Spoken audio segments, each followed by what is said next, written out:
Social media Patel Prahlad भाई।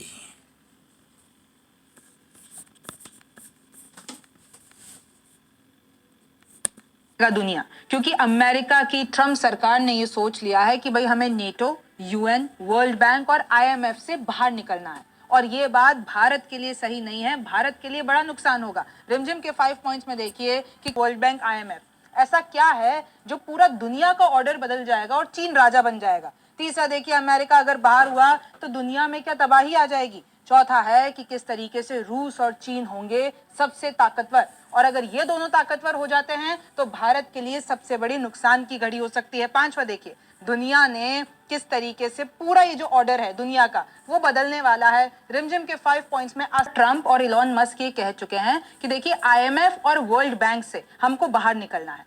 अब इसके बाद होगा क्या कि अगर यूएस, जो कि सबसे पावरफुल है आईएमएफ और वर्ल्ड बैंक में और इनफैक्ट नेटो और यूनाइटेड नेशंस में भी, अगर उधर से विड्रॉ कर जाता है, जैसे डब्ल्यूएचओ से विड्रॉ कर गया, तो उसके बाद होगा क्या। देखिए बहुत सारे कॉन्सिक्वेंसेस होंगे, एक एक करके हम बात करेंगे। लेकिन आपको यह भी समझना चाहिए कि हम किसकी बात कर रहे हैं।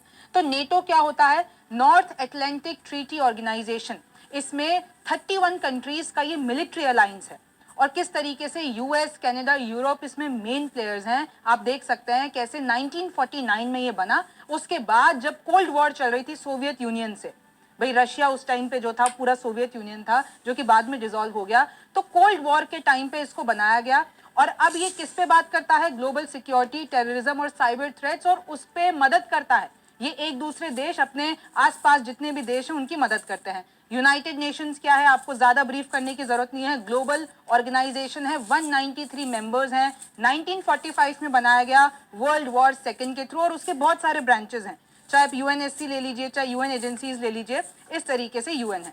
अच्छा, वर्ल्ड बैंक क्या है? अब देखिए, वर्ल्ड बैंक लोन देता है, जितने भी देश हैं उन सबको लोन देता है ताकि वो अपने देशों में इंफ्रास्ट्रक्चर बना सके, एजुकेशन का काम कर सके, पॉवर्टी है तो उसको ठीक कर चुके। तो 1944 में एक प्रेस कॉन्फ्रेंस होती है, एक पूरे जितने भी 44 देश है वो मिलते हैं, और उसके बाद ब्रेटन वुड्स कॉन्फ्रेंस के बाद ये पूरा वर्ल्ड बैंक बनाया जाता है। और देखिए कैसे डेवलपमेंट प्रोजेक्ट्स को सहायता मिलती है वर्ल्ड बैंक से, चाहे वो रोड हो, पावर प्लांट हो, स्कूल हो।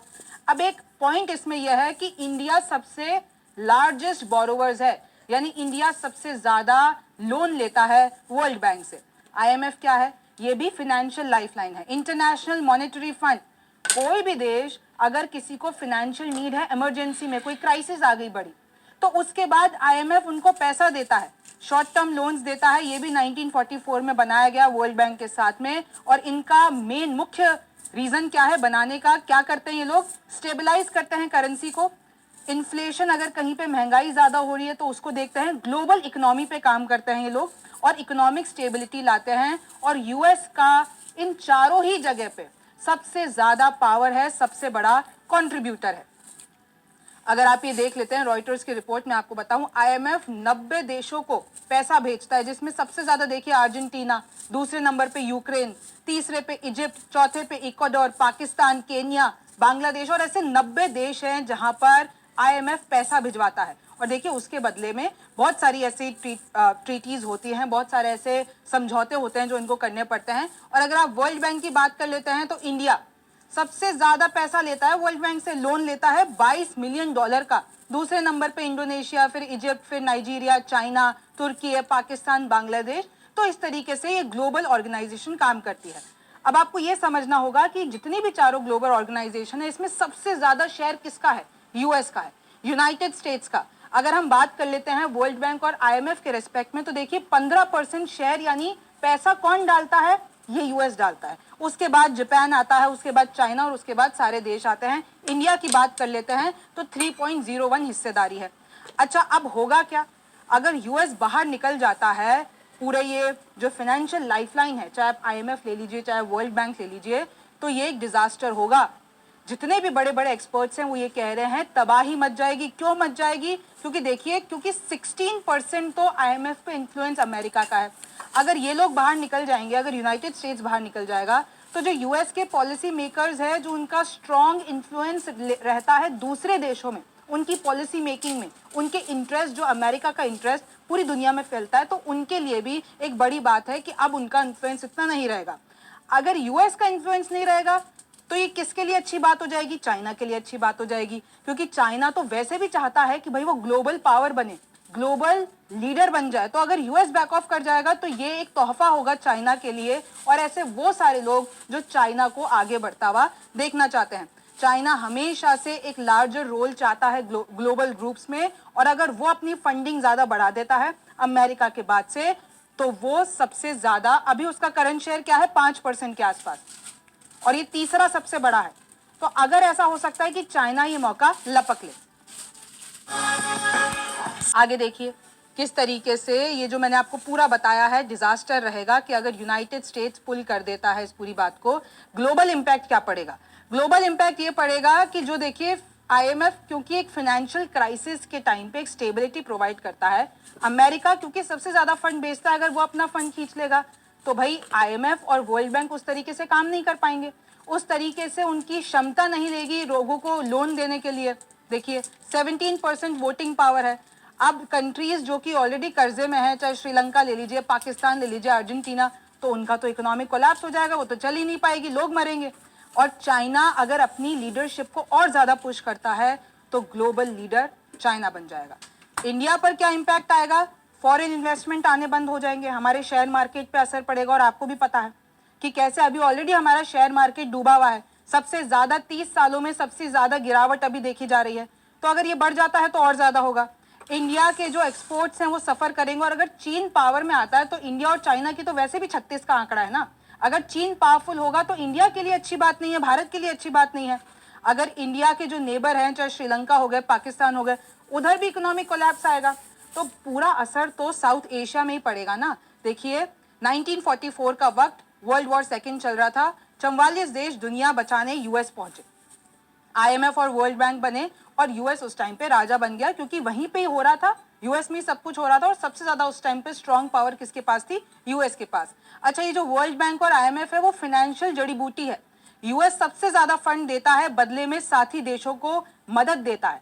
भाई अगर यूएस का कोई साथी देश है तो आईएमएफ और वर्ल्ड बैंक का इस्तेमाल करके उस साथी देश को फायदा पहुंचा सकता है अमेरिका, खुद का इंटरेस्ट हर जगह लाने की कोशिश करता है। भाई यूएस ये सब फ्री में तो नहीं करेगा ना, उसका खुद का नेशनल इंटरेस्ट होगा, तो दुनिया पे एक पकड़ बनाने के लिए, अपना नेशनल इंटरेस्ट बनाने के लिए वो इन संस्थाओं का इस्तेमाल करता है, अपनी पॉलिसीज लगाता है, गरीब देशों को अपने हिसाब से स्टेबल करता है कि अमेरिका ही है तुम्हारा मसीहा, तो तुम हमारे हिसाब से काम करो। यूएस के बिना आईएमएफ वर्ल्ड बैंक होंगे कमजोर। अब अगर ये दोनों कमजोर हो जाएंगे तो जितने भी देश इनसे जुड़े हुए हैं, जो इनके ऊपर निर्भर हैं, वो भी कमजोर हो जाएंगे। फिर देखिए किस तरीके से चीन लपक लेगा मौका, फिर अपने हिसाब से चलाएगा दुनिया, अपने हिसाब से पॉलिसी। भाई जो यूएस अभी तक करता आ रहा है, अपने नेशनल इंटरेस्ट के हिसाब से जितनी भी ऑर्गेनाइजेशन है उनको चलाता आ रहा है, देशों में अपना असर छोड़ता आ रहा है, तो वही चाइना करेगा। तो चाइना फिर अपने पॉलिसीज के हिसाब से दुनिया चलाएगा। अब देखिए इलॉन मस्क ने भी ये कहा है कि यूएस विड्रॉवल, जो कि नेटो और यूनाइटेड नेशन, अभी तक हम किसकी बात कर रहे थे? आईएमएफ और वर्ल्ड बैंक की। अब अगर अमेरिका नेटो और यूनाइटेड नेशन से भी विड्रॉ कर देता है, जो कि इलॉन मस्क और ट्रम्प बहुत बार कह चुके हैं, तो उसके बाद क्या होगा ये भी आप जान लीजिए। अब देखिए रेपरकशंस क्या होंगे, तो ये कैटास्ट्रॉफिक होगा, यानी डिजास्टर, यानी तबाही वाला मामला होगा। Trouble for not only Europe but also Washington. भाई नेटो से निकल जाना, यूएन से निकल जाना यूरोप के लिए एक बहुत बड़ी तबाही का मंजर लाएगा, और अमेरिका के लिए भी ये कोई आप ऐसा मत समझिए कि अमेरिका के लिए बहुत फायदेमंद है, अमेरिका को भी इससे नुकसान होगा। कैसे होगा? एक तो ऑल्टरनेटिव लीडरशिप अवेलेबल नहीं है। अगर आप नेटो की बात करते हैं, यूनाइटेड नेशंस की बात करते हैं, तो ऐसा कोई नहीं है जो कि इस ऑल्टरनेटिव, अगर यूएस कोई पोजीशन खाली करता है तो ऐसा कोई नहीं है कि उसको वहां पर बिठाया जा सके। हालांकि चीन पूरी कोशिश करेगा।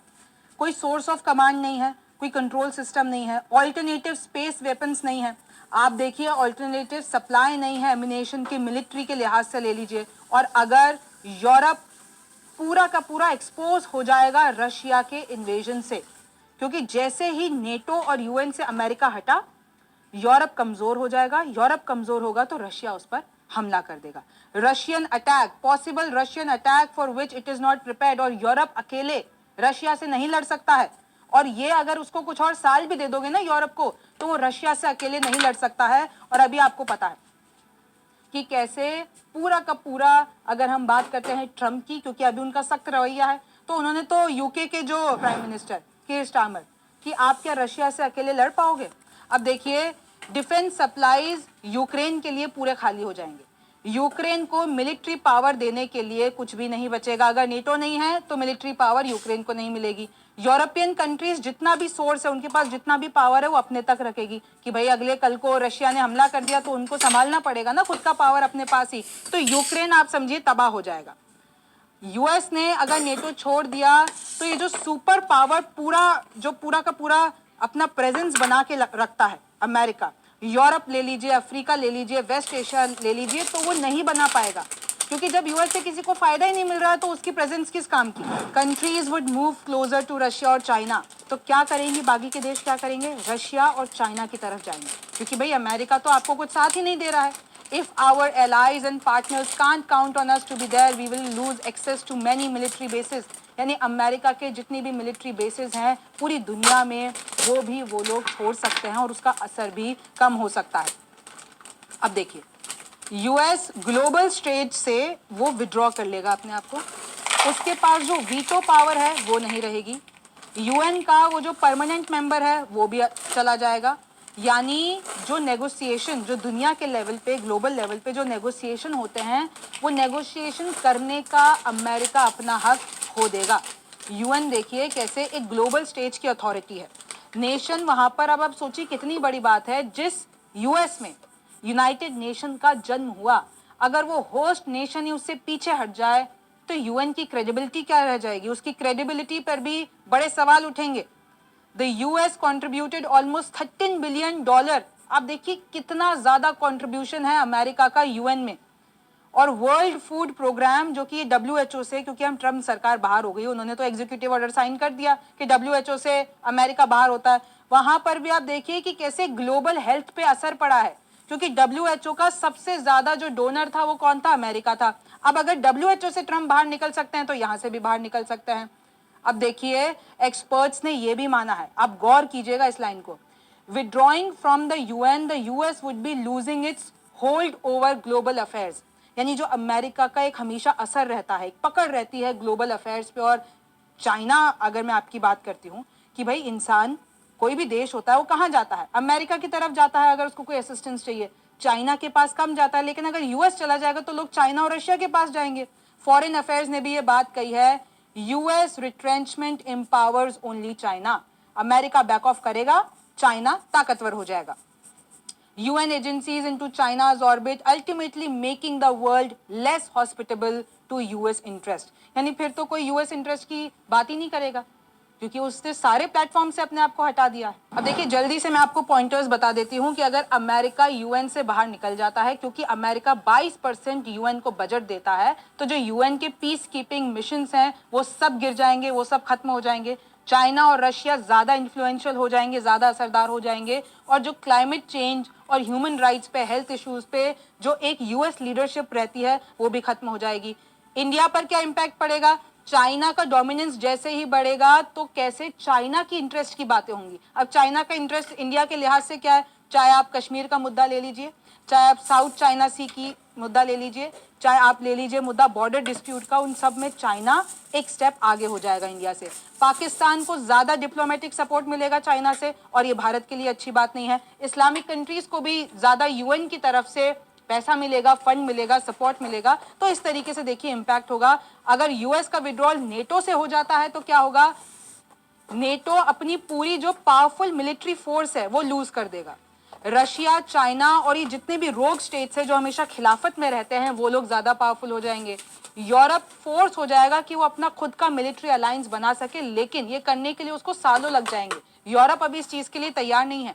Russia could become more aggressive, increasing threats to Eastern Europe. Russia बहुत ज्यादा अग्रेसिव हो जाएगा। भारत पे क्या असर पड़ेगा, अगर रशिया को फ्रीडम मिल जाती है अपना इन्फ्लुएंस एक्सपैंड करने की, तो वो इंडिया को एक अजीब सी, एक अनकंफर्टेबल जियोपॉलिटिक डिसीजन लेने के लिए मजबूर ना कर दे।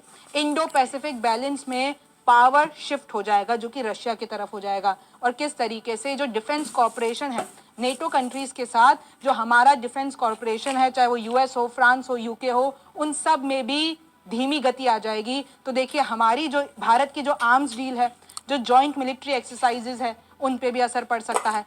अब फाइनल वर्डिक्ट यही है कि अगर यूएस बाहर जाता है तो चाइना का राइज होगा, एक पावर वैक्यूम बन जाएगा, चाइना और रशिया इसको फिल करने के लिए भागेंगे और अगर ऐसा होता है तो देखिए पूरा का पूरा ग्लोबल ऑर्डर इससे बदल जाएगा। अब चाइना और पाकिस्तान अगर ज्यादा पावरफुल बन जाते हैं तो डिप्लोमेटिकली इंडिया के लिए बड़ी परेशानी होगी, इकोनॉमिकली भी हमें अपने खुद के रिसोर्सेज बनाने पड़ेंगे क्योंकि हम पूरी तरीके से चीन पे भरोसा नहीं कर सकते हैं। मिलिट्री के लिहाज से देखा जाए क्योंकि चाइना का अग्रेशन ज्यादा हो जाएगा तो भारत को कैसे खुद को ही टफ बनना पड़ेगा या फिर जो दूसरे देश हैं उनके साथ अपनी जितनी भी पार्टनरशिप है उसको मजबूत करना पड़ेगा, चाहे वो यूरोप हो, चाहे वो जापान हो, चाहे वो इमर्जिंग इकोनॉमीज कितनी भी हो, उन सब के साथ और सेल्फ रिलायंट बनना पड़ेगा क्योंकि चाइना का उजागर इंडिया के लिए नुकसान। आपके मन में ये भी सवाल आ रहा होगा कि अगर अमेरिका को इतना नुकसान हो ही रहा है तो अमेरिका ऐसा चाहता क्यों है, ट्रम्प सरकार ऐसा क्यों चाहती है कि भाई वो नेटो से बाहर निकल जाए, यूएन से बाहर निकल जाए। एक एक करके क्विकली मैं आपको चारों बता देती हूँ। अगर नेटो से क्यों ट्रम्प सरकार बाहर निकलना चाहती है, क्योंकि वो ये समझती है कि नेटो के जो मेंबर्स हैं, जो दूसरे देश हैं, वो उतना पे नहीं करते हैं जितना अमेरिका पे करता है, कि भाई अमेरिका पैसे भी ज्यादा दे रहा है, उसको उतना उसके बदले में कुछ मिल भी नहीं रहा है। US spends over 3.5% of its GDP on defence, जबकि यूरोपियन एलाइज जैसे जर्मनी हो गए वो लोग 2% भी नहीं कर पाते हैं। नेटो जो एक्सपेंसिव बर्डन बन गया है यूएस के ऊपर कि उसको कुछ फायदा नहीं हो रहा है, बस वो दिए जा रहा है। यूरोप ने अपनी, जब तक यूरोप अपनी डिफेंस की स्पेंडिंग ज्यादा नहीं कर लेता तब तक ये खतरे की घंटी लटकती रहेगी कि अमेरिका नेटो छोड़ सकता है। तो अब आप यूएन पे आइए। अब ब्लोटेड यूजलेस ब्यूरोक्रेसी, ट्रम्प सरकार ये मानती है कि भाई यूएन जो है एक इनएफिशिएंट ऑर्गेनाइजेशन है, एंटी अमेरिकन है और चाइना और ग्लोबलिस्ट वाले जो इंटरेस्ट है उनसे ज्यादा प्रभावित है। यानी अमेरिका ही सबसे ज्यादा पैसा देता है और अमेरिका के खिलाफ ही यूएन चलता है।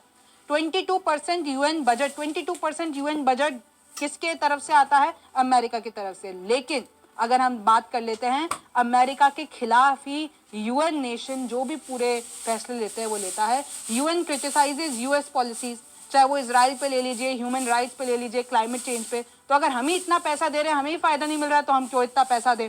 यूएस अपने आप को WHO से भी बाहर कर चुका है क्योंकि अमेरिका को ये लगा कि बहुत ज्यादा सॉफ्ट रुख अपनाया यूएन ने चाइना के ऊपर, जबकि ऐसा नहीं करना चाहिए था। आगे देखिए Attention adults. कि किस तरीके से अगर IMF से क्यों ट्रम्प सरकार हटना चाहती है, क्योंकि IMF वेस्ट कर रहा है अमेरिका के टैक्स डॉलर्स। क्यों हम फॉलिंग इकोनॉमीज, यानी जो इकोनॉमीज ऑलरेडी बर्बाद हो रही है जैसे कि अर्जेंटीना और पाकिस्तान, क्यों ट्रम्प सरकार यानी क्यों अमेरिका उधर पैसा लगाए? भाई उससे बेटर तो अमेरिकन पे पैसा लगाए। The US has the biggest voting share which is 17%, लेकिन वो खुद ही IMF से बेनिफिट नहीं हो पाती है। और देखिए IMF जो ये ग्लोबल करेंसीज को रेगुलेट करता है और किस तरीके से चाइना की तरफ भी उसका थोड़ा झुकाव ज्यादा है, तो इसलिए IMF से भी खुश नहीं है। वर्ल्ड बैंक देख लीजिए, stop giving loans to rich countries. भाई वर्ल्ड बैंक क्यों ऐसा हो रहा है कि वो अमीर देशों को लोन दे रहा है? भाई आप उसकी मदद करो ना जो नीड में है, जो गरीब है।